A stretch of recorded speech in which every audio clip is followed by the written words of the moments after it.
podcast is so I call it Beyond the Buzzwords, and it's quite new. So I've had about 3 to 4 episodes. Okay. A podcast where we get real about AI in business, with no hype, no jargon, just practical conversations with leaders like yourself using AI to work smarter. And so welcome to Beyond the Buzzwords, and it's brought to you.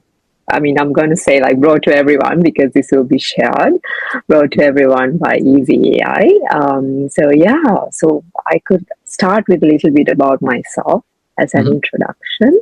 Sure. And so the way I got inspired to be in the technology space was quite a few years ago when I was doing my master's. I was doing a lot of research studies in artificial intelligence, brain computer interfaces, which gave me this inspiration to find freedom with the technology, and that technology is leading us all to that freedom, ultimate freedom. So I was like, this is it. I want to be in the forefront of technology, influencing and inspiring everyone with the advancements of technology as it comes. So that's when I thought, okay, what's the best way? What's at the forefront of technology now? And I got inspired by robotic process automation at the time. I got certified in RPA technology, and I got a job at PwC where I started my career in the space, and this is where I got the opportunity to work in a number of emerging technology projects, from cybersecurity, research in blockchain technology, and shortly after I started completely switching gears and sort of testing blockchain technology by joining startups in this space. So this was quite a number of years ago when the technology was very new. It's still really new. It's a very new space, I was kind of inspired at the time to start my own consulting business, helping Web3 businesses with strategy and tech implementation, and that's how I got started this business. And now with the advancements of AI and my background in automation has inspired me to share these solutions with businesses across all industries and sectors. So especially focusing on technology firms. One of my main focuses at the moment is helping technical businesses, emerging technology businesses in AI, Web3, with revenue generation, helping them connect with investors, founders, investors, prospects, and partners. So helping them grow, because developing the technology and having a good product is only half the battle, but finding ways to connect with prospects, partners, and investors is what takes the technology forward and help it reach help the adoption. So that's one of my main focuses at the moment, and I hope through this podcast we can reach more people, help people understand their problems, and provide a solution. So talk more about problems and solutions is my goal with this podcast. Okay. Thanks for listening to my story, Stephen. No, that's very interesting. I mean, it's a lot different to my story. So I guess I'll run through a little bit about where the areas I'm in, and maybe you could, see if there's any synergies there. I mean, there may not be, and that's okay if that's the what. No, I'm all here to learn about you, all from the very beginning.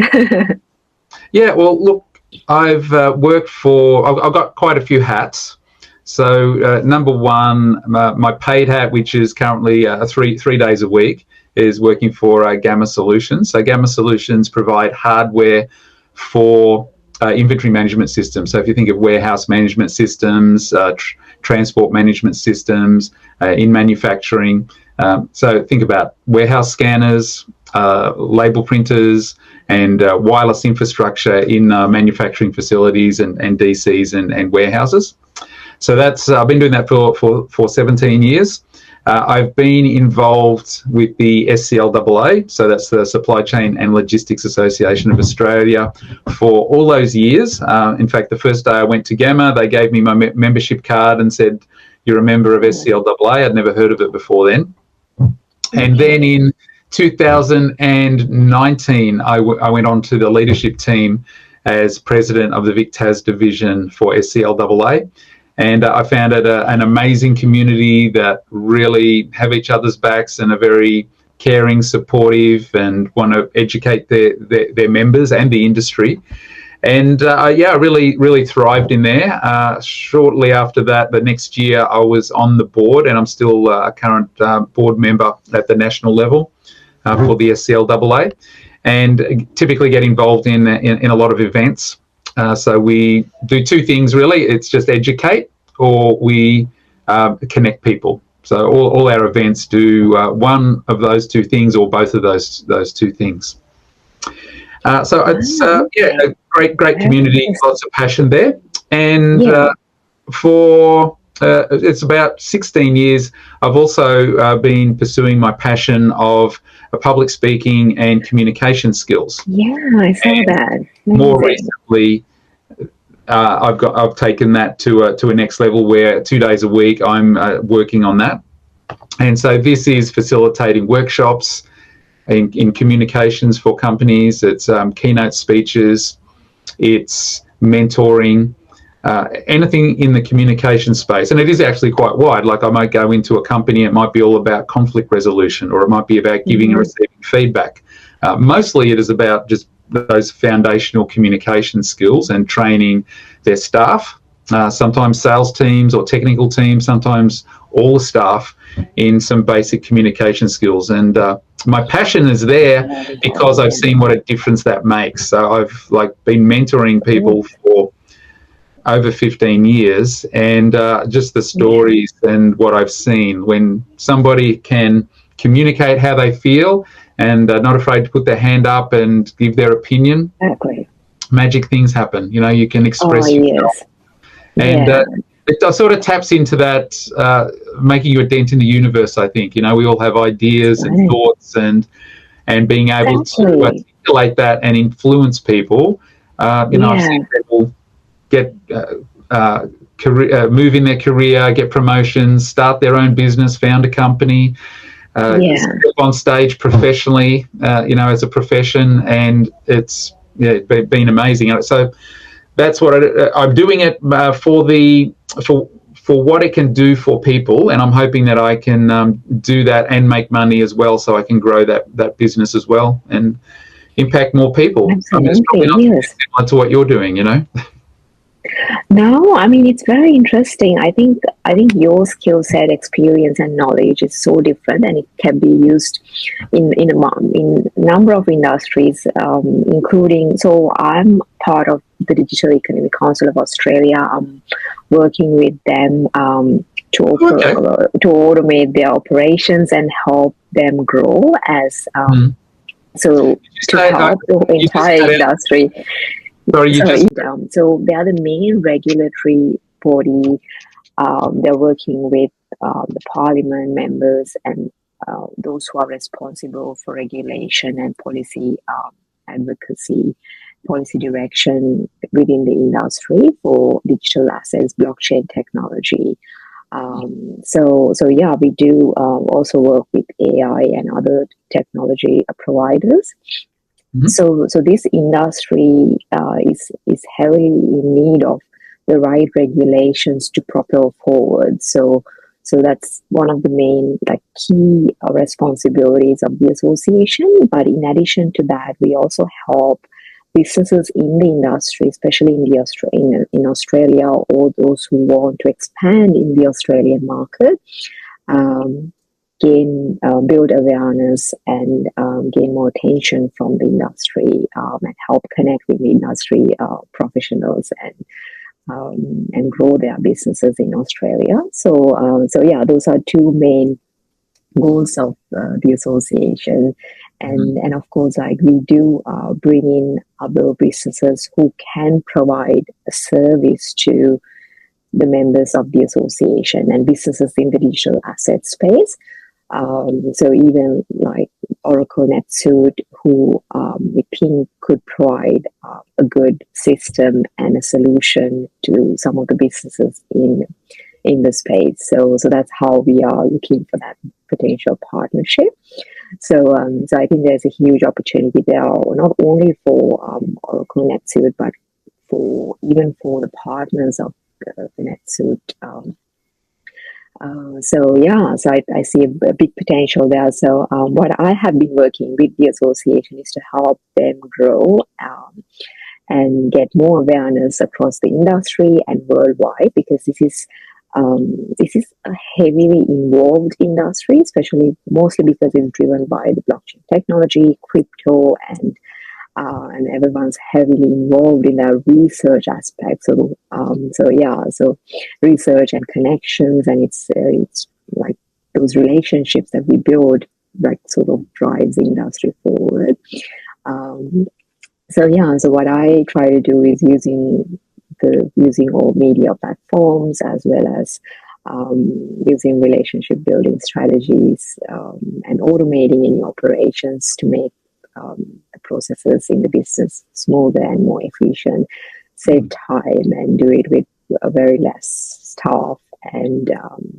So that's what I'm working on at Deca.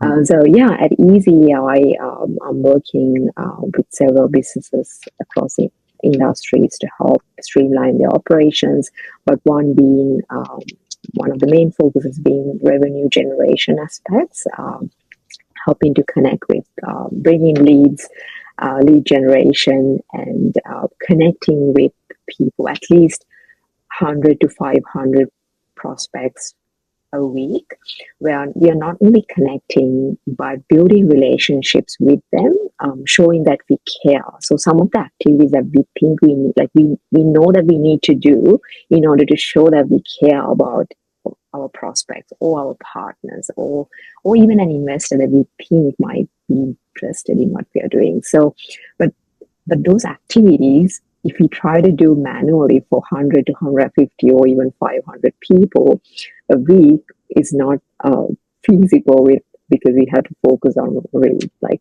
providing a service or a solution through our businesses. So these are the activities I'm automating, building relationships, showing that we care. And in addition, of course, automating, sending a message, sort of like not pitching our services or solutions, but pretty much building a relationship through simply sending a message and saying, something you would send to, like, someone you know.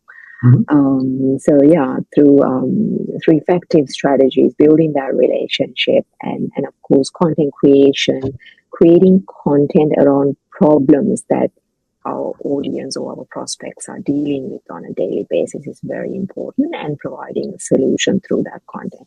So not exactly teaching through any emails or LinkedIn or anywhere, but simply providing value through content creation. But of course, we can share the links to our videos if you think, like, we can share the links to like 100 to 150 on one single day, links to a video that you think might help them, or even a link to an ebook or a PDF or something that you think could help them. So this would be done, of course, after building a relationship with them, after building that rapport and establishing a good relationship. So this is just a small part of what I do, but I would like to speak more later on and get your ideas on that too, Stephen. But before that, I would like you to explain a bit about the workflow management systems and how you're overcoming current challenges in a business. using workflow management systems that you are implementing, and what type of businesses could benefit the most from the workflow management system? So like workflow management for our customers would be through the warehouse management system, which is the software. So Yes. we don't deal with the software, we do deal with the hardware. So we work very closely with the software vendors. So if you think of a company that's getting a warehouse management system, they're going to look at the software. They're going to make sure that it does the workflow that they need, or at least they're happy with it. Maybe the way the software does it is an improvement on their existing processes. Maybe it's not, but that's part of the process they have to go through. They've already made that decision by the time they're talking to us, and then we're talking to them about the hardware that's most suited to them for how they're picking goods, how they're are they using these devices on forklifts? Are they picking carts around a warehouse and packing goods? And making sure they get the right device. So that's for our customers' point of view. I mean, internally, at least at Gamma, it's a fairly small company. I think we've got about 32 employees, which it's small overall, but we're actually one of the bigger players in that space. So it's a very niche area for hardware management. And we have. We have a developer on staff, and the owner of the business was actually a software developer many years ago. So he's very big on systems and processes, and but there's a lot of ad hoc things working together. So lots of data silos, which ideally, ironically, I think probably NetSuite would be in some ways better for us, because it's everything all on the one platform, one database.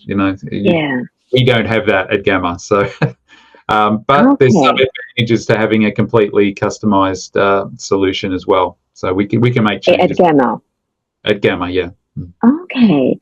All right. So, have you implemented NetSuite with Gamma? Have you integrated at the moment, or is it running separately? So that's the thing. We don't use.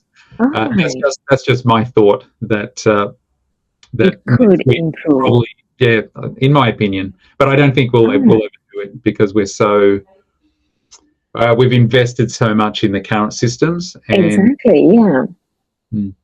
So of course. All right. So the association and Gamma, right?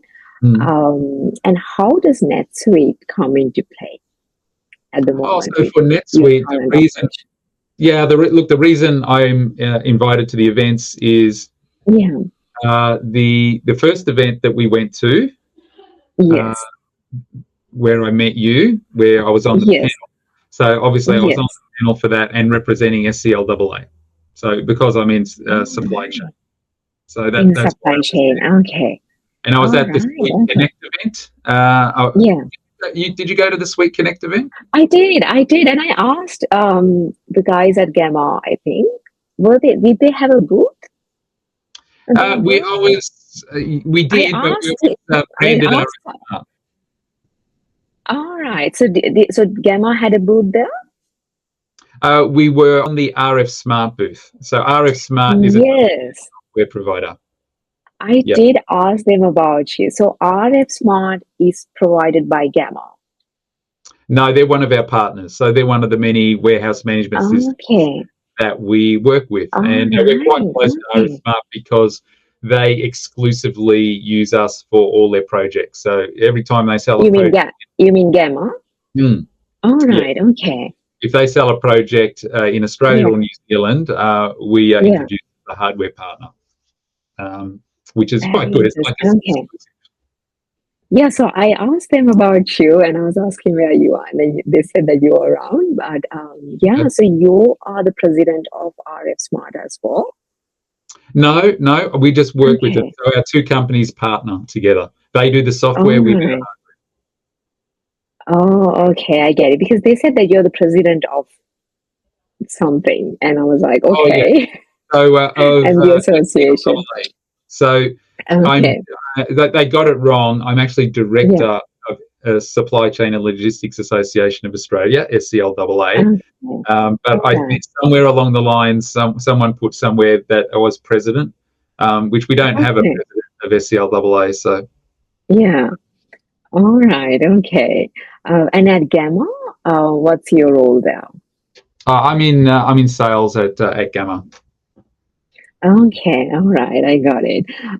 Yeah, that makes sense because I got an email from you about RF Smart as well. So I'm trying to get to know, like, understand the solutions that Oh, okay. help this industry. So, Yes. so this is supply chain industry, right? And Yeah. what It gets the confusing with all president that. of yes, exactly. So I'm trying to understand and break it down and paint a clear picture. So you're the head of the association, Yeah.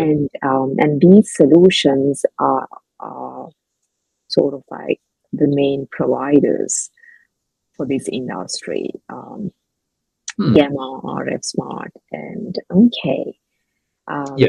RF Smart is partnered with NetSuite at the moment. Yes. Correct. Yes. All right. So their system That's is a plug-in for NetSuite. So it's all designed. right. Okay. Yeah. So three All hats: right. the, Gamma Solutions, hardware for inventory management; Okay. SCLAA, director on the board; and my own business being communications coach. So three hats. Exactly. Amazing. Wow. Yeah, I'm so grateful to have such inspiring people around me and to talk to. I mean, it's just yeah, it's something I manifested. I do feel every day. So yeah, so I'm really looking forward to getting to know more about these solutions that are helping the supply chain industry. Hmm. And if I were to ask you the question, if so for Gamma and RF Smart, do you have the same ideal client profile, like the same businesses or the same target audience to sell these solutions? Yes, we do. Yes. Yeah. Okay, all right, okay. And if you could tell me a little bit about that ideal client profile, because I Sure. think it'll help me a lot to identify, understand what type of businesses these solutions could help, Mm. as well as yeah, there's a lot more I will explain later. Yeah. So it would be tier one and tier two customers who have warehousing in Australia and New Zealand or New Zealand. All right, interesting. Mm. Who Which have is a like lot of companies, doesn't right? Like the must have. exactly. Mm. Yeah, so it doesn't matter what industry they are, No. anyone with warehouses. Okay, any Yeah. business with warehouses. Yeah, if you've Okay. got inventory, then you should have visibility of that, and that's what a warehouse management system does. Amazing. Okay. And the Gamma solutions dealing with hardware and are smart with software. Look, I love using ChatGPT, but I'm not an AI expert, Yes. right? Yeah. No. So the purpose of this conversation is to identify the solutions that's being used in this industry, supply chain industry, you're coming from, and the solutions that are used, and how these solutions are overcoming the problems of the current ordinary supply chain systems, and how it Mm. has improved using AI and automation. Mm. So that's the purpose of the conversation, to Mm. identify exactly how it's improving the processes. Because I think the conversation you had at NetSuite as well, like the NetSuite Mm. event, is where you're talking about these problems and how you're coming the problems using these systems and solutions. So yeah, if you could like explain at least in few words, just Mm. one scenario where you know that this problem has existed for a long time, and the solutions with RF Smart or Gamma has helped overcome those problems. That would be very helpful. Oh, okay. Yeah. That's no problem. I talk about that every day. So this is not about. I mean, that's why I started saying that the Beyond the Buzzwords podcast is not about talking about AI or experts in the AI field or news in the AI space or learning to create AI agents, or it's sometimes like we tend to get deviated from real world like problems when we start think that we need to implement them ourselves, right? Like our businesses need us to be providing the solutions that we are required, not learn to implement technologies. That's what there are technology experts to do that, right? Even if we take a simple example like a washing machine, we don't simply try to build one. We would go and get it, like, and then let it do its job. So it's very similar, but one of the misconceptions and one thing that I have noted in the current technology, emerging technology space is that we talk more and more about how to use AI and how to implement these agents, and it's deviating people from real problems and finding a solution quickly to the problems. So that's why I'm talking more about the problems and the solution to the problems rather than, becoming and like talking about who is an AI expert or who, I mean, it doesn't matter who's a specialist as long as you are implementing the solutions and really saving time and cost. Using the right solutions.